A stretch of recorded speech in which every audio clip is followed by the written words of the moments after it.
What if I told you that there was a career where you could actually help people build wealth, work mostly in an office, eventually have a flexible schedule, and make well into the six-figure range? Well, you would probably assume that I'm talking about some millionaire hotshot investment banker on Wall Street, but that's not actually the case. One of the most overlooked careers in finance is becoming a certified financial planner, or a CFP. These are the people that are helping families retire comfortably, save for college, invest their money, minimize taxes, and plan for just about every financial decision that life decides to throw at them. And the best part is that the path to becoming one is actually much more straightforward than most people are led to believe. So today I'm going to walk you through the entire roadmap from high school all the way to earning those three letters by your name, CFP. We'll talk about what classes you should take, what degree you need, internships, the certification process, salary expectations, and whether this career is actually worth pursuing. Let's get into it. So what does a CFP actually do? First, let's clear up one big misconception. A certified financial planner is not just someone who picks stocks all day. Honestly, investing is actually only a small part of their job. A CFP is more like a quarterback of someone's financial life. Imagine that there's a married couple that's in their mid-40s, they have a kid, they have a mortgage, retirement accounts, life insurance, and they're wondering if they're on track to retire by age 60.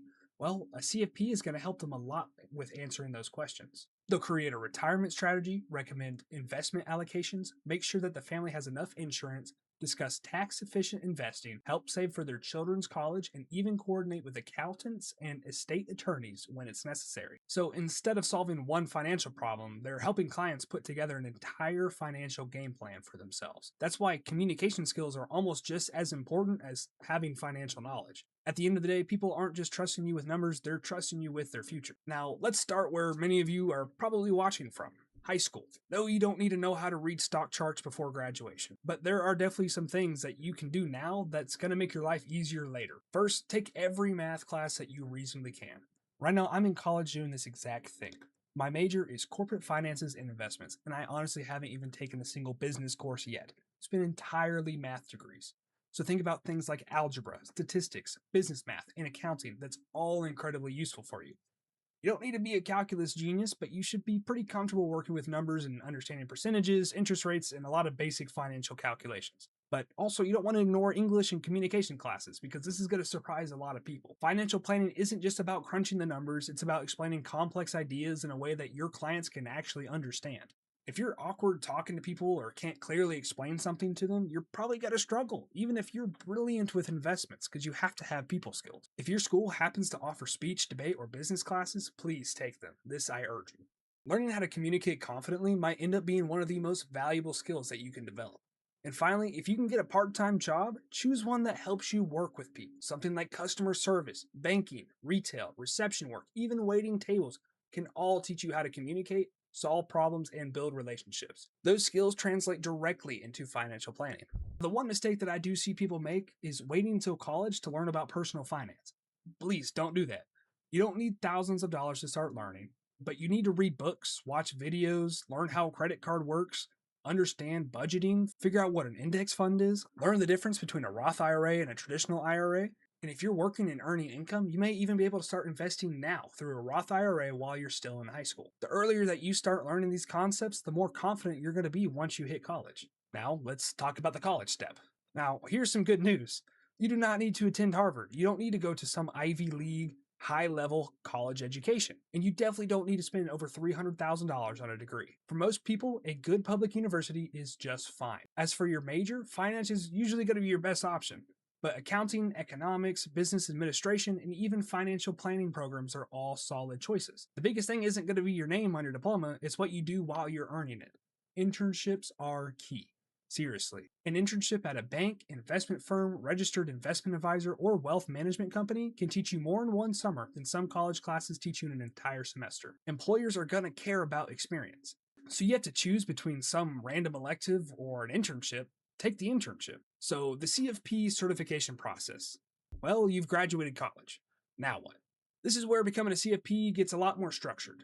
There are 4 major requirements that you must complete. First is the education. You'll complete a CFP board-approved coursework covering investments, retirement planning, insurance, taxes, estate planning, ethics, and financial planning. Next comes the experience. You're going to need either 6,000 hours of professional experience or 4,000 hours through an approved apprenticeship pathway. This usually takes you about 3 years of full-time work. Then comes the big one. This is going to be your CFP exam. This exam has a reputation for being difficult because it doesn't just test your memorization. It tests whether you can actually apply financial concepts to real life situations. You're going to answer questions involving retirement planning, investments, insurance, taxes, estate planning, and many client scenarios. Now, after you pass the exam, you also have to meet ethics requirements and agree to follow the CFP board's professional standards. And once you've completed all that, congratulations, you are officially a certified financial planner. Now, your first job. So, what is your first job actually going to look like? You're probably not going to be walking into an office on day one managing $1 million portfolios. Instead, you'll likely spend your first few years learning under experienced advisors. You're going to sit in client meetings, you're going to help build financial plans, research investments, prepare paperwork, answer client questions, and learn your company's software. And then eventually, you're going to start taking on your own clients. The best way to think of this is like a residency for doctors, except it's for certified financial planners. You'll be learning how to do the job while also building experience. So here's the big question everyone's been waiting for. How much money can I make? Like most careers, it does depend. New advisors often start somewhere around the $60,000 to $80,000 a year mark, depending on where they work and how they're paid. After gaining some experience and building client relationships, many advisors earn well into the six-figure range. Now, experienced CFPs with strong client books often make between $150,000 and $300,000 annually. And if you eventually open your own independent firm and build a successful business from this, your income potential can be through the roof. Now, one thing to keep in mind, though, is that many financial planning roles involve performance-based compensation.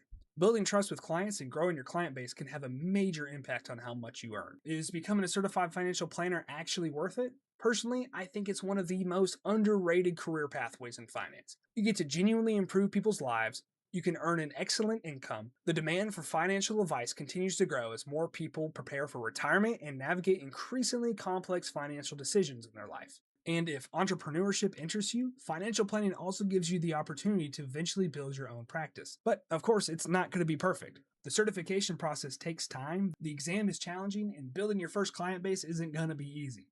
And I hate to break this to you, but if you don't enjoy talking with people, this probably isn't going to be the career for you. But if you like finance, enjoying solving real world problems, and want a career where your work actually has a direct impact on people's lives, becoming a CFP is definitely worth you considering. So if you're still in high school, here's the biggest takeaway from this video. Don't worry about knowing everything today. Focus on building a strong foundation for yourself by learning about money, get comfortable talking to people at school, work hard in school, look for internships when that time comes, and keep learning. These habits will put you way ahead of most people before you even step into your first financial job. Now, if you enjoyed this video, please make sure to subscribe because this is the first in a series where I'm going to be breaking down the roadmap for different careers, from investment banking and accounting all the way through engineering, entrepreneurship, and the skilled trades. And if there's another career that you'd like me to cover next, let me know down in the comments. Thanks for watching, and I'll see y'all in the next one.